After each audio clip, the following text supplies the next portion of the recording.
what is the argument for sentience being morally valuable in the first place? Okay, so all of the well, there's multiple aspects. You can go the route of harm, right? You can't experience harm if you're not a sentient person.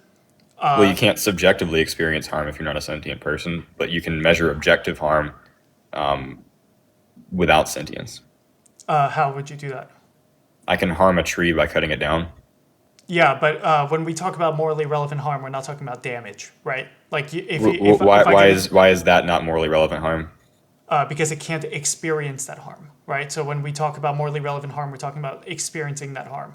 Well, just because it doesn't know it's being harmed doesn't mean it's not being harmed. Well, I understand, but I think there's a difference between harm and damage, right? If I get into a car accident and I harm my car, I wouldn't call my car a victim just because it's been damaged. It doesn't have the capacity to experience that harm. What if your car was alive? Then yeah, if it was sentient, yeah. Well, sentience isn't the same thing as life. Like, it Okay, could be alive without being no, sentient.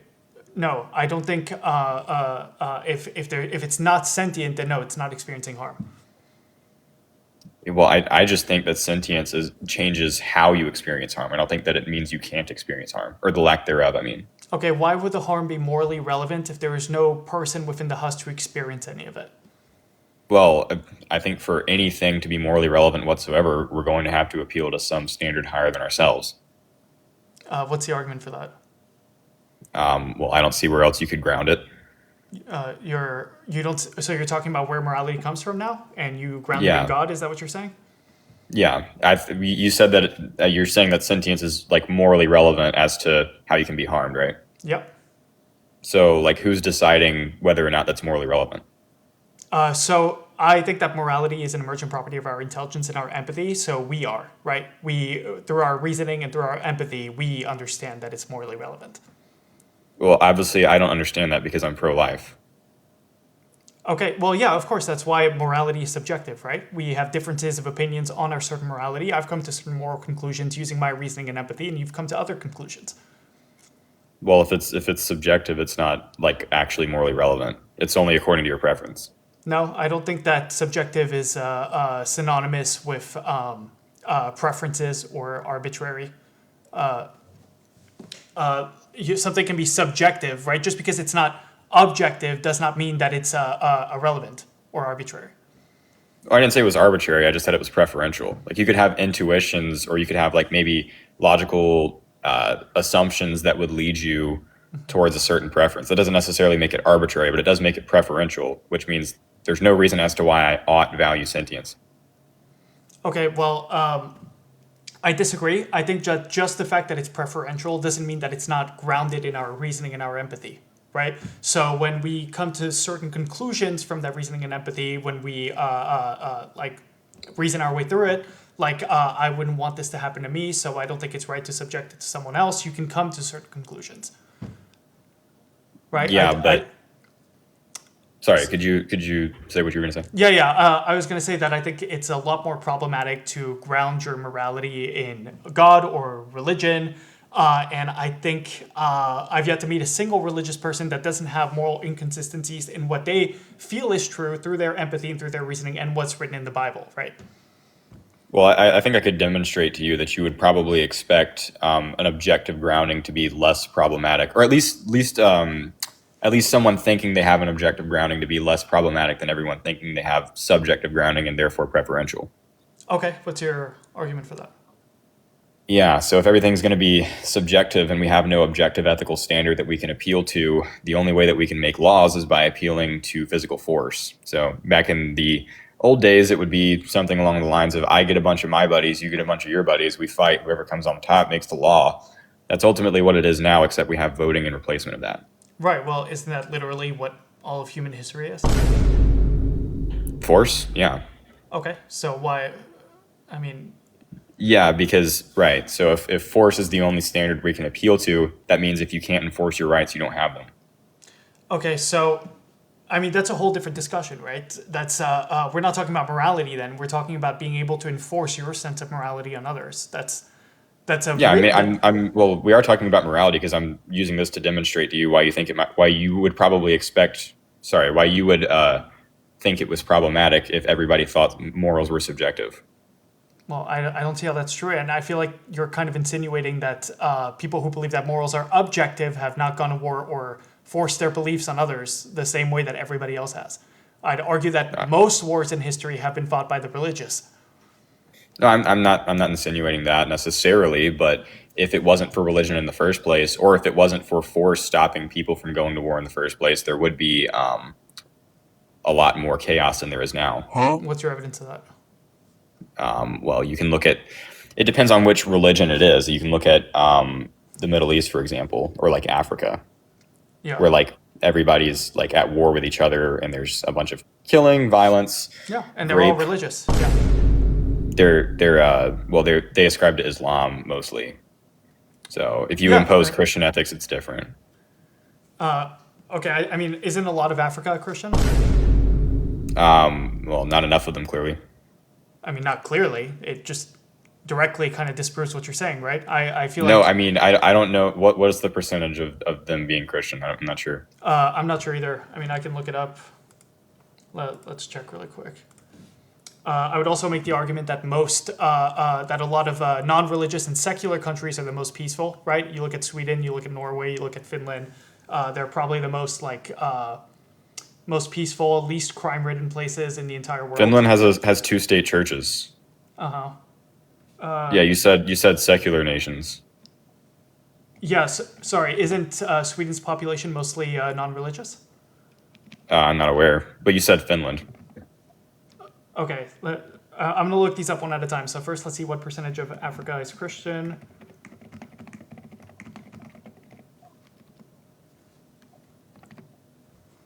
Uh, 50% of Africa's total population is Christian. 50%. And what countries is that primarily concentrated in? Mostly sub-Saharan Africa, because Okay. North Africa is mostly Islamic. Yeah, and if you look at the crime rates in North Africa, are they not significantly higher? Yeah, I mean, I'm not here to tell you that to argue in favor of Islam. I'm certainly not going to argue that. I think that I just think that religion is irrelevant to what you were saying. Well, it is relevant because if Islam is more highly concentrated in Northern Africa, and that's where all the crime rates are, then Well, it it's not actually where seems. Well, hold on. A lot of sub-Saharan Africa is constantly at war with one another, right? The violence rates there are enormous. The grape is widespread, right? And you were making the argument that Christian nations are the least violent, right?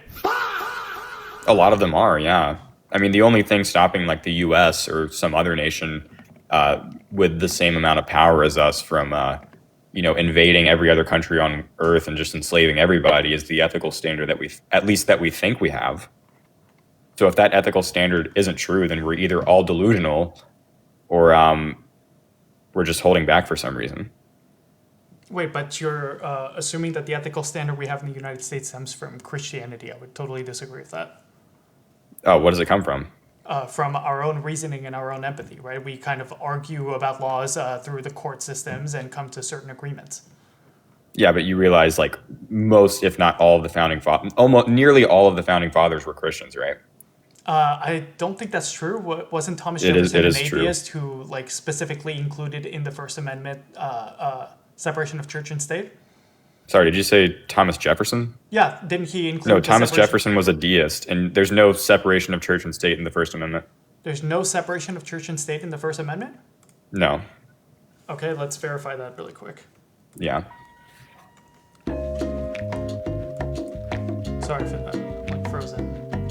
Okay, there we Yeah, go. you're all good.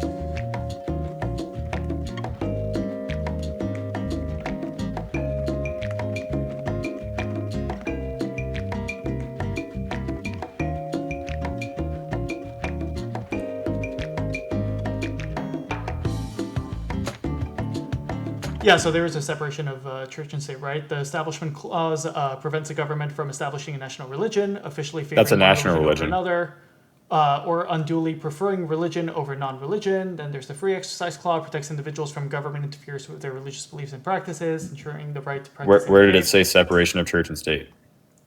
Yeah, I'm reading. I mean, this is all like separation of church and state, right? If the government is not establishing a national religion or favoring one over the other, is that not a separation of church and state? No, it's not a separation of church and state because the majority of the original colony states actually had a church recognized officially for them. And also most of them, it might be all of them, I'm not 100% sure on this, required a confession of faith in Jesus Christ to be able to vote in the limited democracy that they had at the time. And I'm reading here that, sorry, hold on. I'm reading here that there was a prohibition of state-sponsored churches, such as the Church of England. Well, the Church of England, obviously, because we were revolting against England.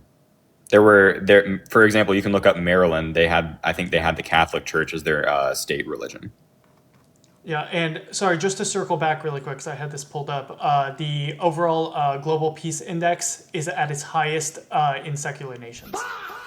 All of the countries that mostly identify as non-religious have lower crime rates and are generally less violent than religious countries. Iceland, New Zealand, Switzerland, Ireland, Austria, Finland, Denmark, the Netherlands. All of these countries, which mostly identify as non-religious, are the least violent across the world, right? So I don't really understand. But there's also likely other factors which are contributing to that because those countries are also more concentrated in like bigger government and stricter laws. Okay, but you were the one making argument that Christian nations are the least violent, right? And I feel like this is a direct contradiction to what you're saying. They're not necessarily always the least violent, but if Christianity was practiced properly, they would be the least violent. Well, that's a pretty big assumption. From what I'm seeing, they are never the least violent because all of the least violent are not Christian. That's what I'm seeing. What about Finland? Let's see. Finland. And I still would need a response to the point about the separation of church and state thing. Finland is considered a highly secular country. The majority of the population is irreligious. Yeah, but they have a state church. They have two, actually. Right, but most of the country is not Christian, so I don't see how that's relevant. That would be irrelevant because they have a. That would be irrelevant. They literally have Wouldn't an established religious religion. Be important? What do you say? Wouldn't the people being religious be important? Right. Well, I'm talking about the government. Like when we say something's a Christian nation, you think like if it has a national religion, that would count as a Christian nation? Okay, but but I feel like you would have to imply that Finland is legislating through their religion, right? They're not necessarily legislating through their religion, but all laws are going to be based in religion at some point.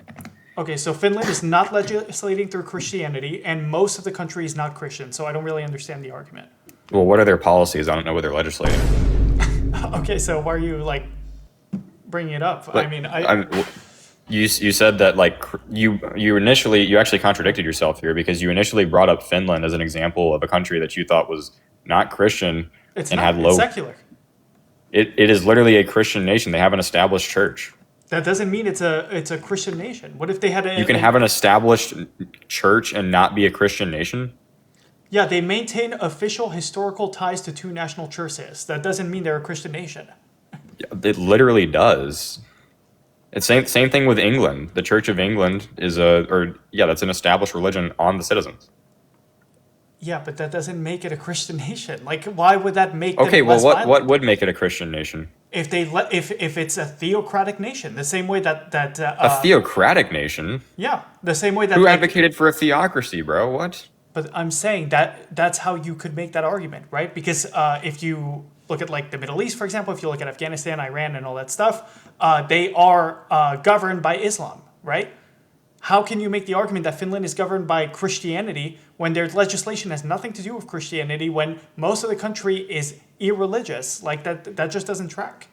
I don't know what all of their legislation is, so I can't tell you whether or not it's directly in alignment with Christianity. Okay, so to go back to the morality of Christianity, I guess, do you think that you real quick before we do that, I Yeah. still want a response to the point I made about state versus separation of church and state in the United States Constitution. Yeah, so I mean, the First Amendment makes a note to separate the religion. There's nothing that indicates that any of the laws in the Constitution are based on Christianity, right? Is Christianity ever mentioned in the Constitution? No. Okay, so I mean, I don't see the argument that the I Constitution mean, is it's based mentioned in the on Declaration of Christianity. Independence. Okay, but the Constitution is what governs the law, right? That's the law of the land, right? And it does not mention Christianity whatsoever. Yeah, but the laws that they made were ultimately based in Christian ethics. They Right. weren't explicit. Christian ethics wasn't explicitly mentioned to my knowledge, but the laws that they made were based in Christianity. Okay, well, that's there's nothing really to support that, right? That's just kind of your own. Well, yeah, there is Okay, like the what? fact that all the founding fathers were Christians, and they made laws that were in alignment with Christian Thomas Jefferson teachings. being a deist does not mean that he's Christian. Right? Those are two Okay, different things. all is imprecise, but it was like basically all. Okay. So, do you think that it went against Christianity when Lincoln like banned slavery, for example? Would you disagree morally with that? Do I think it went against slavery when Lincoln banned chattel slavery? No, against Christianity when Lincoln. Oh, sorry, against Christianity? No, I think that was in alignment with Christianity. But Christianity and like the Bible condone slavery, right? Oh, yeah, and where's that? So I'll read it to you if you want. Leviticus Yeah. 25:39-46. Your male and female slaves are to come from the nation around you. From them you may buy slaves. You may also buy some of the temporary residents living among you and members of their clans born in your country, and they will become your property. You can bequeath them to your children as inherited property and can make them slaves for life. But you must not rule over your fellow Israelites ruthlessly. Yeah, and where did Jesus restate that law in the New Testament? So you don't believe in the Old Testament. I do believe in the Old Testament, You but do where believe did in the Old Jesus Testament. restate that law in the New Testament? Okay, so in Ephesians 6:5, Jesus said, "Slaves, obey your earthly masters with respect and fear and with sincerity of heart, just as you would obey Christ." Well, yeah, those were in relation to indentured servants. Okay. Because it also the Bible also says, I could point you to the verse. I want to say it is in one of the Timothy books. It says it mentions enslavers in a negative context, so it establishes enslavement as a sin. Okay, but when I'm reading Leviticus right here, I'm literally seeing God prescriptively explain slavery, right? He's telling us that it's okay to have slaves, and he's telling us where to buy them and what to do with them, right? Wait, where does it say that it's okay to have slaves? From them, you may buy slaves. So if God says you may do this, that means it's okay, right? Sorry, could you read the whole verse for me again? Your male and female slaves are to come from the nations around you. From them, you may buy slaves. Yeah, but that doesn't say that you ought to own slaves. But if That's regulating slavery as opposed to prescriptively allowing it. If God is saying you may do this, right? That means it's okay under the view of God, right? But Is you there- said he was prescriptively explaining it. Yeah. So where does it say that you should own slaves? Well, there's a difference between should and may, right? So he's saying it's okay to own slaves. Yeah, but how is this in relation to what you said about Abraham Lincoln? That's what I'm saying. Well, because if Abraham Lincoln is saying you may not own slaves, is that not directly going against what God said you can do?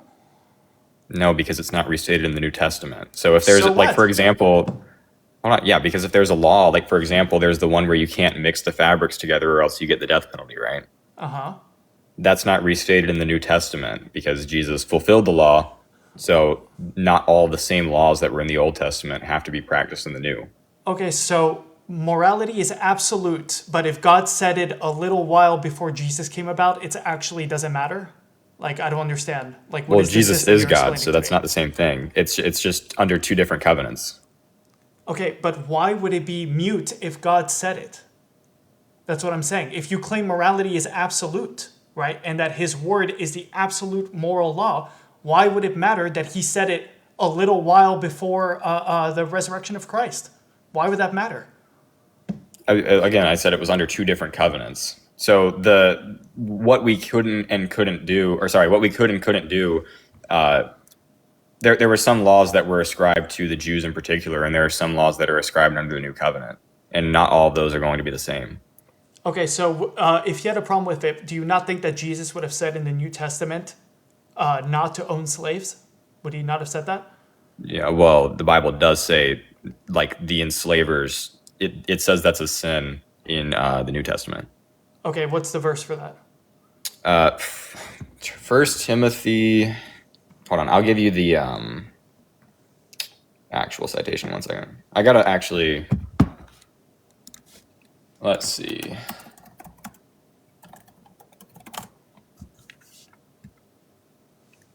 First Timothy 1, and then it's going to be in, I believe, 9 through 10.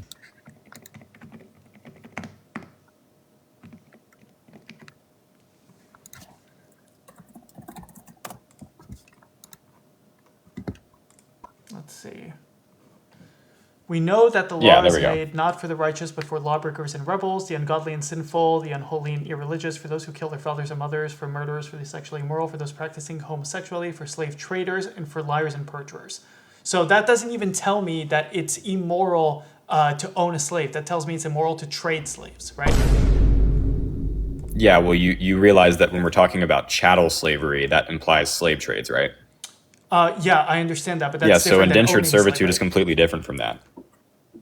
I understand that, but God is not talking about indentured servitude. When he says they will be He's your literally property, talking about, in the verse you just read, he's talking about chattel slavery right here as a bad thing. Okay, so you're telling me that God contradicted himself? Is that what you're telling me?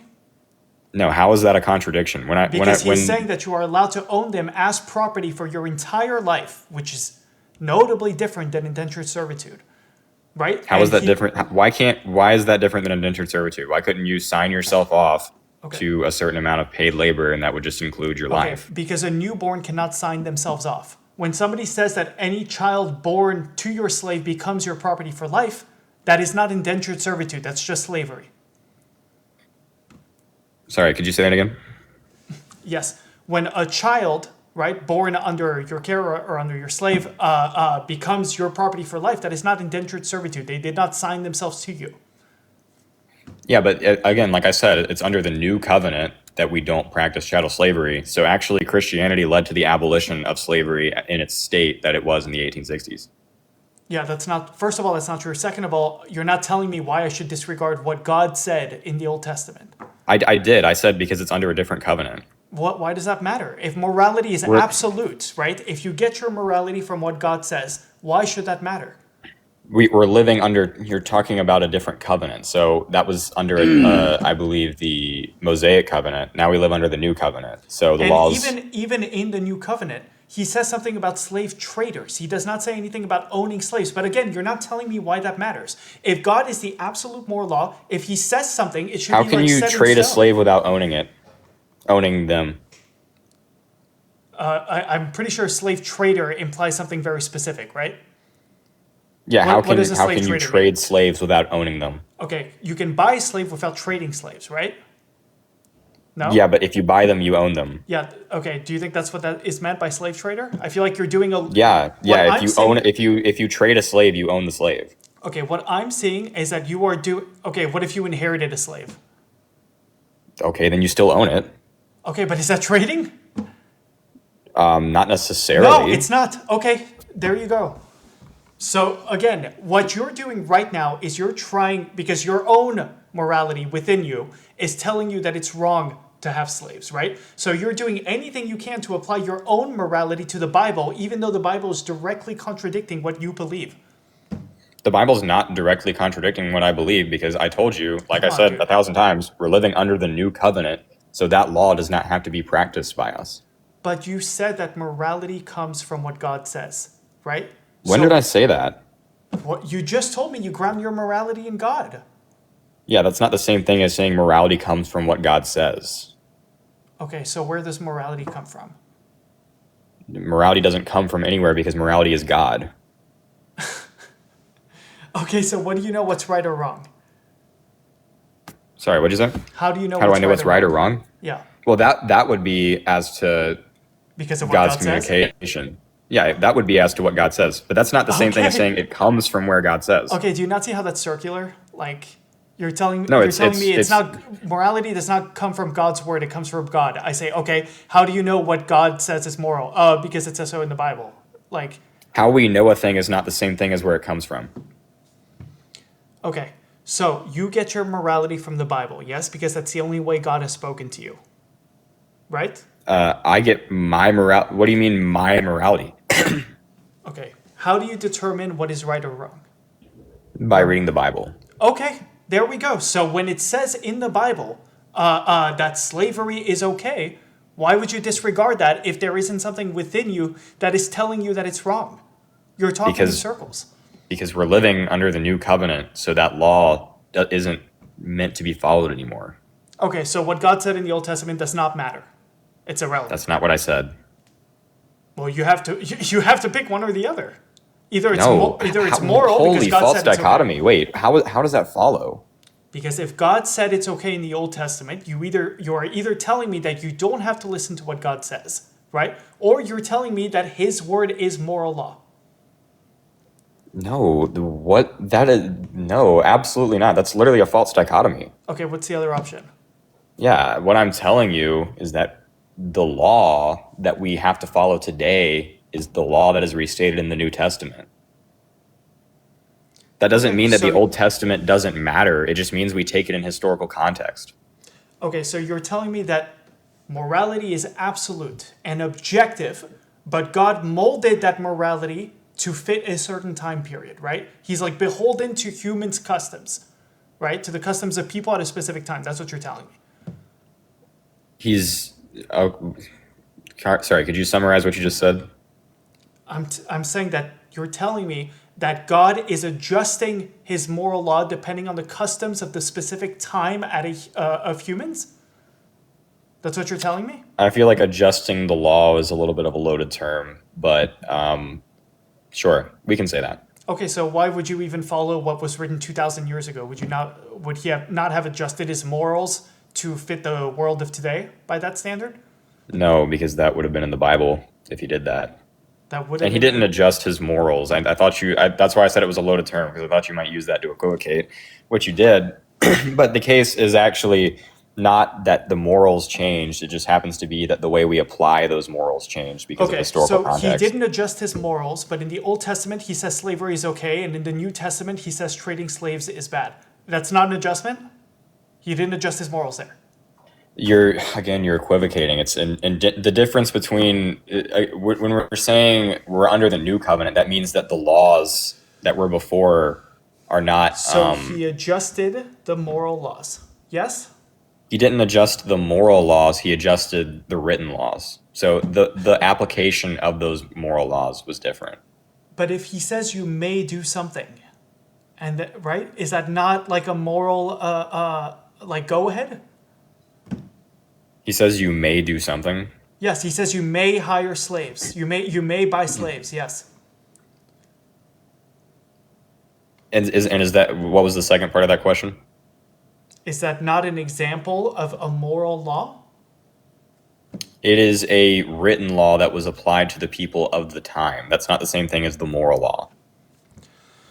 Okay, so he adjusts. These morals are objective and they're grounded and they're unshakable and they are written, but also they change from time to time depending on the historical context of when they were written. That's what you're telling me. The morals don't change, but the application of those morals might change based on historical context and who's being talked to. Hold on, how can you say the morals don't change if he says slavery is okay in the past? How can you say they don't change? If you don't believe that slavery is okay now, how can you say they don't change?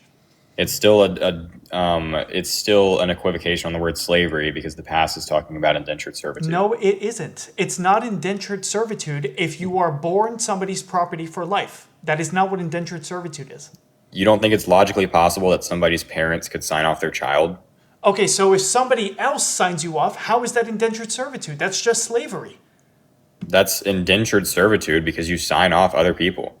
Hold on, wait, and are you saying that, I want to understand like the larger point in this, because this was all like a spring off from a separate conversation, because I want to understand, are you extrapolating this as a point to demonstrate that Christianity, or that Christians have worse, Christian ethics have worse outcomes for society than secular ethics? Is that what you're doing? No. Well, first of all, that seems to be demonstrably true. But second of all, no. My point was that your inner morals conflict with what is written in the Bible, which is evidently true, right? Because you do not want to accept that it's okay to own a slave. That was my point. Well, no, the Bible literally says that slave traders is a bad thing. Like, Dude, I don't want to keep going in circles with this. Leviticus 25, 39, 46. God says it's okay to own slaves. I don't know what else to say. I already told you, it's a different covenant. And Jesus says nothing about owning slaves in the new covenant, so it's irrelevant. Right? I literally just pointed you to the verse. Yeah, It's but the new covenant.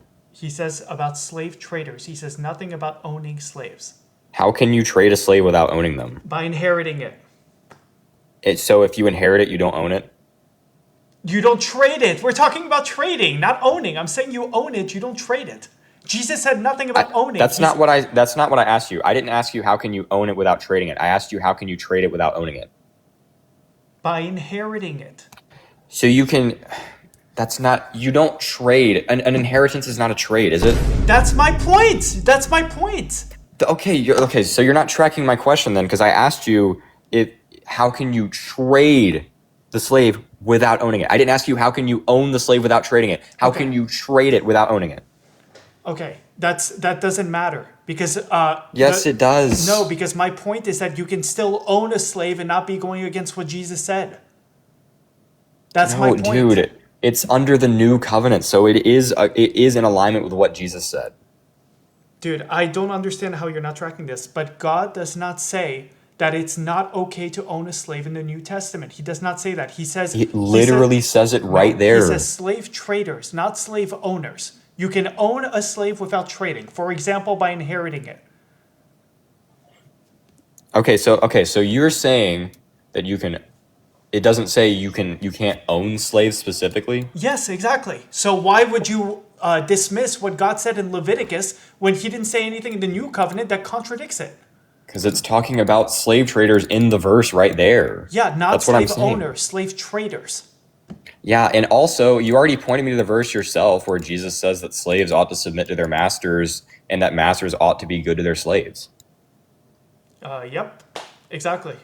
Yeah, so it's very clearly indentured servitude. Actually, could I ask you something about this? Go ahead. Because we really are going in circles. So you don't believe in free will, right? Because you're not religious. That's not necessarily true. How do you define free will? The ability to make uncourse decisions in accordance with your nature. Yeah, I think we have the cognitive capacity for free will, of course. Well, how does that fall? Wait, so are you like a deist or something? Nope, I'm an atheist. You're an atheist. Wait, so do you not just believe that all that has happened in history is just a series of processes, one after the other, and one cause led to another, and then you go down the causal chain, and that would mean that free will can't exist because every action that you take is just a reaction to a cause? I mean, not necessarily. Again, I think that we have developed brains that allow us to make decisions beyond our genetic nature. I think we have the cognitive capacity for that. And by extension, I think we have free will. Yeah, but that development was caused by something which wasn't agency. Yeah, sure. I agree with that. Yeah, and then every action that aligned with that development was not agency then because it was just caused by the previous non-agency action. Again, the fact that we, evolved to develop this and that evolution itself did not stem from free will, I don't see the relevance there. Yeah, because if all it is atheism, right? If all we have is atheism to appeal to, that means that every action that happens is caused by the previous, right? And there's no ultimate mind that's like guiding everything.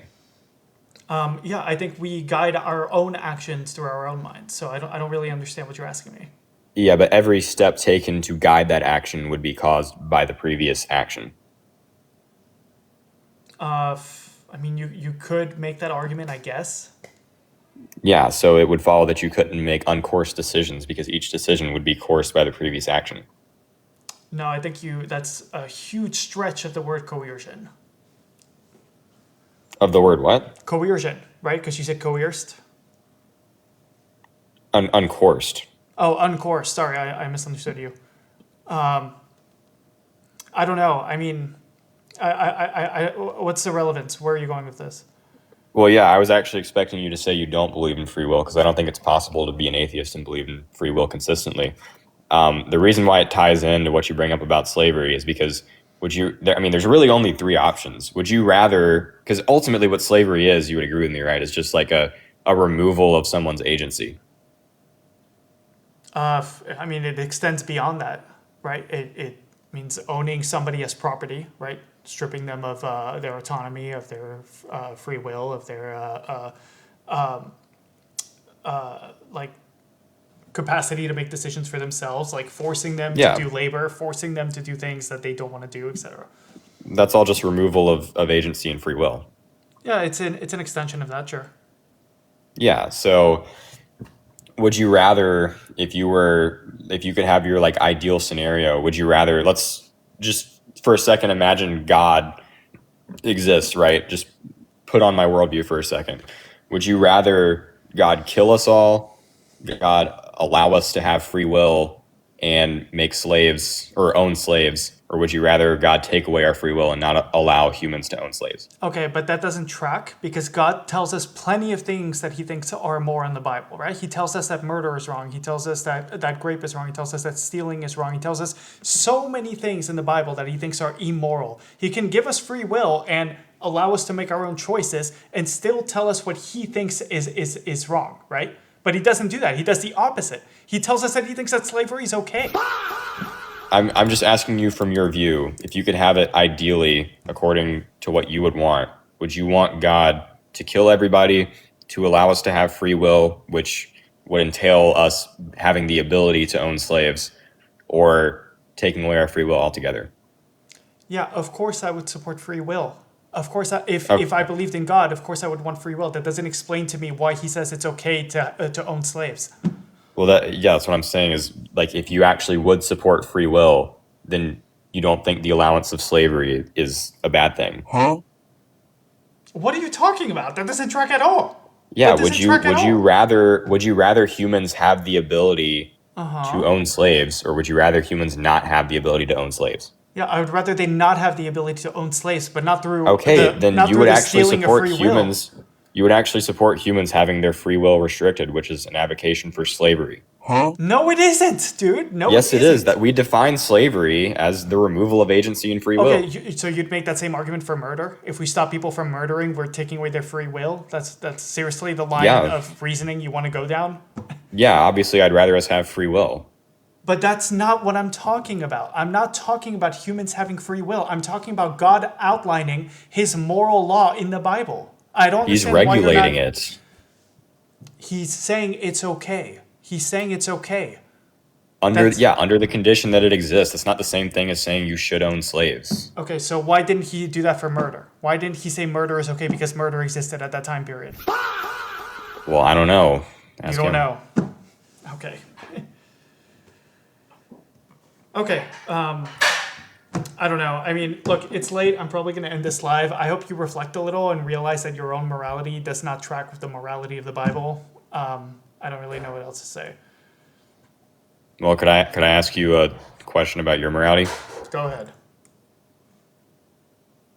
Morals in. Sorry, say it again? What do you ground your morals in? Yeah, so again, I believe that morality is an emergent property of our intelligence and our empathy. And we come to common truths by reasoning about it, empathizing, and discussing things with each other. So I ground it in my empathy and in my capacity to understand things. Okay, and so what if somebody doesn't have the quality of empathy and they use reasoning to determine that they want to like grape a child? How would you go about telling them that they're wrong? Yeah, so that happens all the time in real life, right? Because that is how the mind operates and that is how morality operates, right? It fluctuates from person to person. That's literally a testament to how morality works in the world and in human beings. I would Yes. explain that it's wrong because it causes harm, and I think it's wrong to cause harm.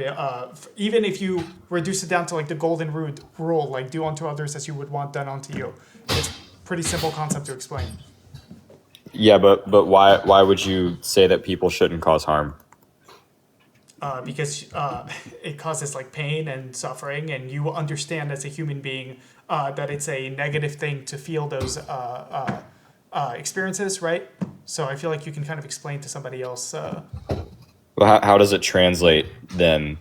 How does that translate to I shouldn't do that to other people? If you don't want something done to you, don't do it to other people. Even from like a self-preservation line of thinking that translates. Self-preservation. So you're saying like if I don't want it done to me, I shouldn't do it to other people in a practical sense. Yeah, Like I, I'm saying like even if you want to take that avenue, like if somehow you're an individual devoid of emotions, you can still take that avenue from like a pragmatic perspective. okay, so you realize like somebody could like get rid of their empathy, and then they could just realize they don't have to follow the rules at all. And so if they can get away with whatever crimes they commit, they could like happily commit all the crimes they want if there's no standard of morals. Okay, and does that happen in real life? Yeah, you think Trump is the Yes. worst president in U.S. history, right? Okay, so what you just said, you were like, well, if that was the case, then this. So that does happen in real life, right? So Yeah. that is a thing. So Yeah, why are you asking me hypotheticals when that's the reality of our world? well, yeah, because you told me self-preservation would be the reason why they should agree to the social contract. But if it was the case that they could self-preserve and still do whatever they wanted, why would they not just do that? And they do, right? If people lack a sense of empathy and people lack a sense of understanding why it's bad to experience certain things, then they do commit harm to others. We see it all the time. That's a huge component of the human experience on Earth. Yeah, okay. So that means that the only way that we can stop them from doing that is force, right? Yeah, of course. Okay. And so does that mean then that like what is giving like women their rights, because they don't have a monopoly on physical force the same way men do. So what's stopping men from like enslaving all women tomorrow? I don't know, the fact that we don't want to, the fact that we live in a society where we like respect one another and respect innocence and respect not jailing and enslaving people who have done nothing wrong, Yeah, but you already told me there are people who don't do that. right? They're a Yeah, so minority. if you don't agree to the social contract, like Yep. you can literally just do whatever you want. Yeah, but we have laws in place to prevent that, right? We jail individuals who harm others.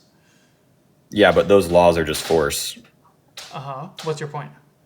Yeah, because if there was ever a larger force that came along, or if there was ever a group of people that got rid of empathy or that thought that there were no morals whatsoever or no objective moral standard, if they all got together and collectivized, they could just overthrow whatever force or laws we have in place and then do whatever they want. Yes, and that's happened many times in society. Yes. I feel like you're just describing the world to me. I don't understand the point of your line of questioning. Well, yeah. So even if I were to abandon Christianity altogether, I think you could agree with me that it would be good for people to at least think that they have some sort of objective morality to appeal to prevent that from happening. Yeah, I mean, I do think that people of like lesser intelligence and people who don't have a good sense of morality themselves do find moral grounding in objective places, right? There's a lot of religious people all throughout the world. A lot of people seem to need that kind of validation for one reason or another. I don't deny that. Yeah. Well, so what you told me at the beginning was that like Christian morals bad, and that like countries that have Christianity imposed or that have religion imposed are bad. But now you're contradicting that. Well, that's a fact, right? That's a fact that secular countries are less violent than non-secular countries. Yeah, but not all of them. Right, but the majority, right? Again, yeah, but if those secular countries, like if they took the morals that they don't have, right, since they don't have an objective moral standard that they think they can appeal to, if they all just collectivized to like enslave the women and children, they could do that. Yeah, if but there they was no don't force because in they place. have empathy, right? And they're able to reason their way through that empathy, right? Yeah, but like if they really wanted to maximize their self experience, Yeah, but they don't want to because they have empathy and they have intelligence, right? That's why. Why do you think that the most secular countries are the least violent? How do you explain that in your worldview? why do I think because of force. Because They of have force? stricter laws. Yeah, they have stricter governments, stricter laws. Really, you think that Sweden has a stricter government than Russia, than North Korea, than the Middle East? Well, I think once you get too strict, then Oh, so no. So the things answer start is to fall no. apart. So the answer is no. I think they have stricter laws than like America, for example. So you think Sweden has stricter laws when it comes to violence than America?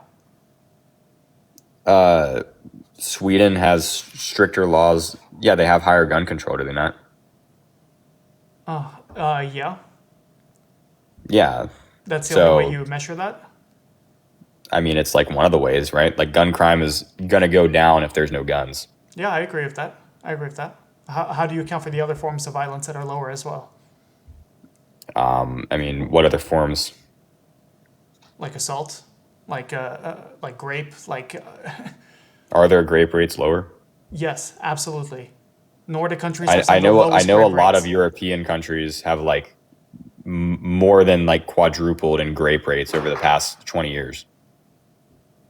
Right. I'm pretty sure Nordic countries have lower grape rates than the United States. Again, the thing is, I feel like all of the evidence like contradicts like the things that you are telling me, right? You're telling me Christianity and religion makes people less violent. We look at all the statistics of all the countries, and it's literally the opposite, right? And then you kind of try to come up with other reasons why that might be the case. But all of these like assumptions you're making are like just factually wrong.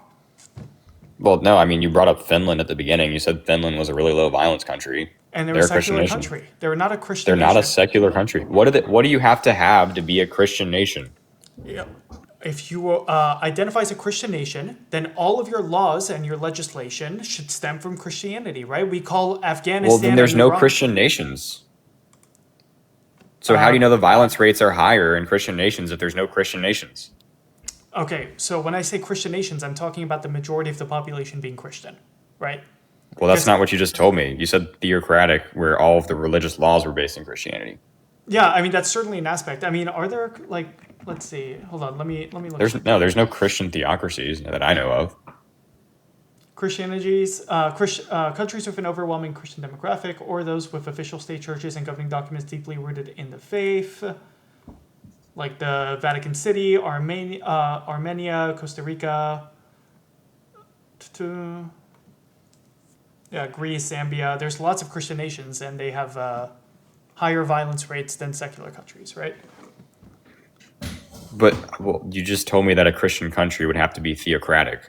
Okay, what if it's not? What if we're because again, you were saying couldn't everybody in a country, if they don't have something to ground their morals in, like come together and do this? So wouldn't that have happened in all the secular countries? Well, not necessarily because there's a lot of force in place. Okay, so why are Christian countries like countries where most of the population are Christian? Why are they more violent? What do you again? There's no Christian countries by the definition you gave me of Christian countries. What did I just say? I said countries where most of the population is Christian. Why are they They're not more always violent? more violent. On average, they are much more violent than the secular countries. Okay, well then I would say they have worse governments in place. I'm not sure. Okay, so it's irrelevant, right? Then that they It's grounded well, their no, morality it's in the not Bible. irrelevant. It's not irrelevant because again, if everybody abandons morality, then what do we have to appeal to? Our 'Cause own, you our said that- empathy, you our said that reasoning, the collective understanding of what is right and wrong in society. Yeah, it's empathy. But if hypothetically somebody, and this happens in reality too, if somebody really wanted to maximize their own self experience, they could probably realize I think empathy is a good thing, but if somebody didn't have a standard to appeal to, they would probably realize that empathy was holding them back from maximizing their self experience, right? But people with empathy don't feel that, right? As evidenced by the secular countries. Like, I'm saying if they realized that they could get over their empathy and actually have a better subjective experience according to their preferences. okay, If but they did that, then they would overthrow the government and kill everybody. okay, but that doesn't happen. So, I guess It does happen. where You where said does it that does happen? happen. Where does that happen? We were do you think Trump is the worst president in U.S. history? Yep. So you think he did some bad stuff on Epstein's Island? Yep. And you think he's getting away with it? Yep. So that would be an example in your view where it happened. Okay. Isn't the United States mostly religious? So Well, you told me it wasn't a Christian nation. I didn't say. At the, Yeah, because there's a separation of church and state. But we're talking about the people, right? Most of the people in the United States are religious, right? At the beginning of the debate, you literally told me What that percent of the United States is irreligious? And also, I don't think Trump is a Christian anyway, so how is that relevant? Memories. I believe in God. I believe in the Bible. I'm a Christian. I have a lot of reasons. I love people. Yeah, I'm saying that the country itself is not a secular country, right? Only 28% of the country is irreligious, right? yeah, but we were talking about Trump, so how is that even relevant? Because you're the one who just brought up that it happened in a secular country. I'm saying that the United States is mostly religious. You told me at the beginning it was not founded on Christianity. I know it's not founded on Christianity. That does not mean it's a secular country, right? It is if it's not founded in Christianity, how can it be a Christian country? Okay, so I'm talking about the population of the country. Because again, what you're saying is that most of the people, if they are secular, if they're not grounding their morality in religion, can come together and discard their empathy and take over and grape and kill everyone. That's what you're telling me, right? Now I'm telling you, and then you said it happened in the US. I'm telling you that most of the people in the United States are religious. Yeah, but the only way that you have to measure that is by self-ID studies. Okay, so now you're just denying data? Is that the stage of the argument we're at? I'm saying the data is useless because you can't know if somebody actually believes in Jesus Christ or not based off of a self-ID survey. Okay, but if they believe if they think that they believe, right? If they tell people that they believe, you don't think they're grounding their morality in their religion? No, not always. Okay, so how can we confirm anything if you just think that that data is like irrelevant? Well, I mean, that would be getting into like the theology and stuff. I could get into that with you if you want, but I don't think that's really relevant to discussion. Okay, look, I've got to head out. It's late, but thanks for coming on. Thanks for talking. Yeah, thanks for having me. Yeah, of course. Have a good one, dude. You too. All right, guys, I think I'm going to do this again tomorrow, probably. So if you guys would like to have a discussion tomorrow, please feel free to stop by again. Sorry if I didn't get to you guys. I know I was on with him for a long time, but I've got to go. It's late. Thanks for watching. Really appreciate it. 33 viewers in here right now. That's awesome. Thank you guys again. Really appreciate it.